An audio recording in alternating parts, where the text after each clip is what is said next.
சர்வ வல்லமையுள்ள அல்லாஹ் பயணம் செய்பவருக்கும் கர்ப்பிணி பெண்களுக்கும் பாலூட்டும் பெண்களுக்கும் நோன்பை தள்ளுபடி செய்துவிட்டார்கள், தொழுகையில் பாதியை தள்ளுபடி செய்துவிட்டார்கள் என்று அல்லாஹ்வின் தூதர் ஸல்லல்லாஹு அலைஹி வஸல்லம் அவர்கள் கூறினார்கள்.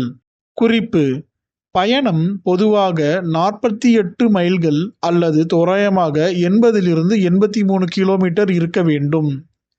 நேரம்: விடியற்காலைக்கு முன், அதாவது ஃபஜருக்கு முன் பயணம் தொடங்க வேண்டும். விடியற்காலைக்கு பிறகு பயணம் புறப்பட்டால் பொதுவாக நோன்பை கடைபிடிக்க வேண்டும்.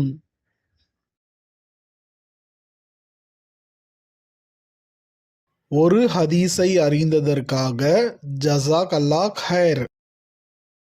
அல் முமினூன் திருமண சேவை வருடத்திற்கு 365 ரூபாய் சந்தாவில் அளவற்ற வரன்களை பெறுவீர். தொடர்புக்கு 9042 121286. அல் முமினூன், உங்கள் வீட்டில் ஒருவன்.